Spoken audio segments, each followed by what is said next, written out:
Welcome to biology पाठशाला। बहुत से बच्चों की डिमांड है कि अभी जो 12 सितंबर को नीट का एग्जाम होने वाला है तो उस एग्जाम के ड्यूरेशन में कैसे एग्जाम को करें या एग्जाम को कैसे मैनेज करें, इस पे वीडियो बनाने के लिए मुझसे कहा गया है। सभी का मैं सारे नीट एस्पायरेंट्स का स्वागत करती हूँ और साथ ही साथ मैं आपको ये बताने की कोशिश करती हूँ कि आप कैसे इसको मैनेज करें और कैसे एग्जाम में अच्छे मार्क्स स्कोर करें। देखिए, सबसे पहले तो आपको उसका पैटर्न अच्छे से पता होना चाहिए, ठीक है। तो आपके 200 क्वेश्चन आएंगे जिसमें से 180 क्वेश्चन आपको क्या करने हैं, अटेम्प्ट करने हैं, ठीक है। तो 180 क्वेश्चन करने हैं जो बेसिकली फिजिक्स, केमिस्ट्री, बायोलॉजी से रिलेटेड होंगे, ठीक है। और इन सारे क्वेश्चन की अगर हम बात करें तो 4 मार्क्स का क्वेश्चन होगा, ठीक। ईच क्वेश्चन इज 4 मार्क्स, जो प्रत्येक क्वेश्चन होगा वो 4 मार्क्स का होगा। 1 की निगेटिव मार्किंग भी है, तो बहुत ही सोच समझ करके हमें कोई भी क्वेश्चन करना है, ठीक है। 3 घंटे की ड्यूरेशन होगी बच्चों। तो अब यहाँ से मैं आपको बताऊंगी कि कैसे मैनेज करें। देखिए, 3 घंटे का कोई पेपर है और 3 ही सब्जेक्ट है, ठीक है। तो सबसे पहले हमें क्या करना है, एक सीक्वेंस रहता है फिजिक्स, केमिस्ट्री, बायोलॉजी, ठीक है। इस सीक्वेंस के साथ को करना है और ये टारगेट बना के चलना है कि 1 घंटे में हमें फिजिक्स के सारे सेक्शन में जो क्वेश्चन हमें आ रहे हैं वो अटेम्प्ट करने हैं, ठीक है, वो हमें करने हैं, ठीक है।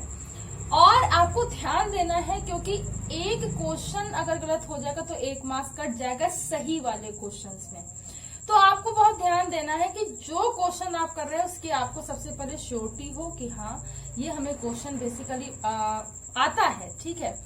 उस तरीके से आप उस चीज को मैनेज करेंगे, ठीक है। पहली बात याद रखनी। अच्छा, दूसरी बात, जैसे मान लीजिए कि इसी तरीके से, ठीक है, जैसे आपने फिजिक्स में किया है, ठीक, 1 घंटे, ठीक है, जो दूसरा घंटा आपका लगेगा, ठीक, केमिस्ट्री के लिए आप देंगे, ठीक है। केमिस्ट्री में जो क्वेश्चंस आपको आ रहे हैं वो करेंगे, श्योरिटी जिस बात में हो वो क्वेश्चन को आपको अटेम्प्ट करना है, ठीक। फिर 1 घंटे आपको उसको देने। बचे हुए लास्ट 8 घंटे में देखिए बायोलॉजी का जो सेक्शन होता है, ठीक है, वो देखने में लगता है लेकिन उसे डिकोड करने में थोड़ा टाइम लगता है, ठीक है। तो उसको लिए आपको बहुत पहले तो आप प्रैक्टिस करके जाएं, ठीक है, जितनी ज्यादा संभव है प्रैक्टिस सीरीज लगाएं, ठीक है, सारे पीसीबी की, और उसे आपको डिकोड करना आना चाहिए और फटाफट उसके आंसर आपको आने चाहिए। आपको सारी चीजें अच्छे से क्या करनी है, पढ़नी है, देन उसको डिकोड करके आंसर देना है, ठीक। बायोलॉजी में भी आप यही करेंगे, कोई ऐसा क्वेश्चन नहीं छुएंगे जो आपको नहीं आता है, कोई भी डाउट है, ठीक है, तो वो चीजें आपको नहीं करनी जो डाउट वाली है, ठीक। एक काम आप कर सकते हैं, ठीक है, पहले तो आपको 1-1 घंटे में सारे काम करने, उसके बाद एलिमिनेशन लॉ को लगाइए। एलिमिनेशन लॉ क्या कहता है, देखिए 4 ऑप्शन दिए होते हैं, ठीक है, और इन 4 ऑप्शन में से सबसे पहले हमें, मतलब आपको लग रहा है कि हाँ हम इसका आंसर फाइंड आउट कर लेंगे, ठीक, थोड़ा सा डाउट है, बहुत ज्यादा डाउट नहीं है, तो उन 4 ऑप्शनों में से पहले एक ऑप्शन को आप हटा दें, ठीक है, एलिमिनेट कर दें, तो 3 ऑप्शन बचते हैं। 3 ऑप्शन में से ये देखिए कि और कौन सा नहीं हो सकता, उसको एलिमिनेट कर दे तो 2 बचते हैं, और 2 में हमें श्योरिटी हो जाती कि हाँ ये इसका आंसर हो सकता है। तो आप मतलब श्योरिटी रहे, कम से कम 70 से 80% की श्योरिटी रहे, तब आप वो क्वेश्चन को अटेम्प्ट करेंगे, वरना नहीं करेंगे।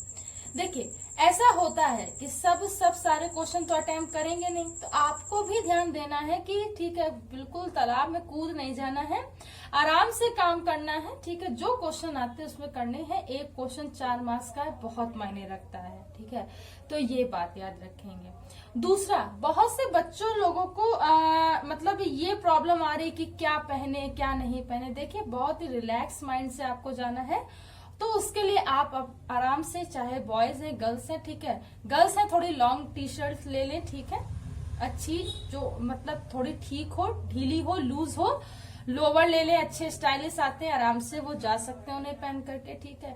हेयर एक नॉर्मल पोनी टेल हो, ठीक है। बॉयज के लिए तो सबसे कॉमन है, उनके लिए कोई ऐसी जरूरत नहीं है, ठीक। गोल्ड की चीजें आप लोग निकाल के जाएंगे, ठीक है, एक बात ये याद रखेंगे। और मैं आपको बता दूं तो देखिए कोविड-19 का, ठीक है, ये सर्कमस्टांसेस चल रहा है, तो वैसे तो बहुत सारी चीजें वहां पे उपलब्ध होंगी, फिर भी आप अपनी सिक्योरिटी के लिए एक बॉटल, ठीक, और मैं कहूँ एक सैनिटाइजर आप लेकर के जाइए, ठीक है। एक वॉल पेन आप ब्लैक या ब्लू, ठीक है, थोड़ा ऑब्लिगेटरी लेके जाइए, 2 3 4 रख लीजिए। मान लीजिए ना चले, कभी कभी होता है, बहुत सारे इम्तिहान होते हैं तो ना चले, तो आपके पास ऑप्शनल पेन भी होने चाहिए, ठीक है। वॉल पेन लीजिए, अच्छे वाले लीजिए, ठीक है, जिससे कि गोला भरने में समय ज्यादा खर्च ना हो। तो क्योंकि गोला जो वो बेसिकली मार्क होता है ना, वो भी तो नहीं होता है ना, तो मार्क अच्छे से हो सके उसका भी हमें अच्छे से ध्यान देना होता है। तो एक ये भी बात सबसे ज्यादा इम्पोर्टेंट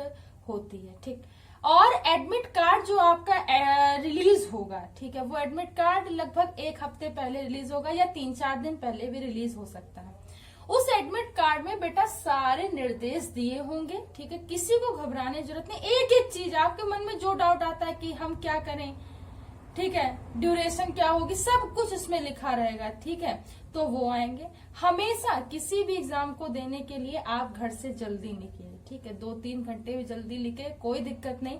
वहां जा करके वेट करना ज्यादा बेहतर होता है, घर से देर से निकलना बहुत गलत होता है। तो कभी कभी रास्ते में जाम हो गया, बहुत सारी चीजें होती हैं, तो ये सब लापरवाही नहीं करनी। 1-2 घंटे पहले पहुंच जाओ, कोई दिक्कत नहीं है, ठीक है, आप आराम से, ठीक, आप देखें समझे, ठीक है। लोगों से ज्यादा बात मत करिए। अब बहुत से लोग कहेंगे कि अरे बात करने से तो नॉलेज बढ़ती है, नर्वसनेस आती है, ठीक है, नॉलेज का तो नहीं पता लेकिन नर्वसनेस बहुत सारी आती। तो आपको ये भी ध्यान देना है कि मतलब जो भी आपने पढ़ा ठीक पढ़ा है, ठीक है, अपने आप पे भरोसा रखिए और आप एग्जाम हॉल में जाइए। देन आपसे बहुत ज्यादा बात करने की जरूरत नहीं है। देखिए एनर्जी खर्च होती है, तो एनर्जी को हमें बचाना चाहिए ना, बात नहीं करनी चाहिए हमेशा। पेपर से पहले कभी भी आप बात ना करें तो ज्यादा बेटर है, ये मेरा मानना है, ठीक है। तो आप आराम से अपना पेपर दीजिए, ठीक है। और इलेक्ट्रॉनिक वॉच अगर अलाउड है, मतलब जो वॉच होती हैं या इलेक्ट्रॉनिक वॉच होती है, नॉर्मल वॉच होती है, ज्यादातर अलाउड नहीं होती हैं, लेकिन कभी कभी नॉर्मल वॉच अलाउड कर देते हैं, तो वो डिपेंड करता है। हालांकि नहीं होती हैं, तो आपको उस समय जब आपका पेपर चल रहा होगा, उस समय पे क्या होगा बेटा, आपको हर चीजों की जानकारी दी जाएगी कि अब आपका 1 घंटा समाप्त हो गया है, अब आपका 1 घंटा बाकी है, ठीक। तो 3 घंटे के पेपर में बार बार आपको अवेयर कराया जाएगा, अनाउंसमेंट होंगी कई सारी, ठीक है, कि अब आपका इतना इतना समय बाकी है, आप ये करिए, ठीक। और सबसे ज्यादा कुछ साइन होंगी, सिग्नेचर्स होंगे, ठीक है, उसका समय निकाल करके आपको तीनों पार्ट करने हैं। तो ये अपने यहाँ पे बहुत बड़ी बात है। तो क्वेश्चन वही करेंगे जो आता है, पहला पॉइंट। सेकंड पॉइंट ये, उन क्वेश्चनों को हमें अटेम्प्ट करना जो हमें कम से कम 70 to 80% हम श्योर है, एलिमिनेशन लॉ लगाकर उनको हल करेंगे, ठीक। बहुत ज्यादा क्वेश्चन टिक मार्क करने की कोशिश नहीं करनी, ताकि हमारी जो मेरिट है वो बिगड़ जाए, इसका बहुत ध्यान देना है, ठीक है।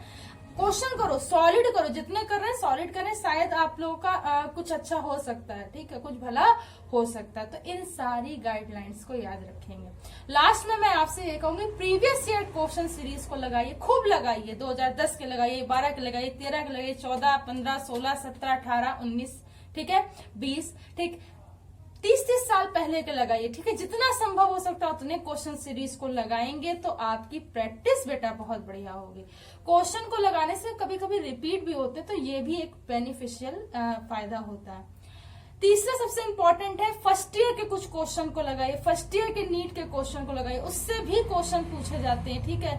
तो बहुत से लोग वो फर्स्ट ईयर का पार्ट ही नहीं छूते हैं कभी, तो क्लासिफिकेशन वाला पार्ट आप लोग पढ़िए अच्छे से, ठीक है, उसको अच्छे से कवर अप करिए, क्लासिफिकेशन के पार्ट को, नॉमेनक्लेचर के पार्ट को, ठीक, बायोलॉजिकल क्लासिफिकेशन के पार्ट को बहुत अच्छे से आपको कवर करना है, क्योंकि उससे क्वेश्चन पूछे जाते हैं, ठीक।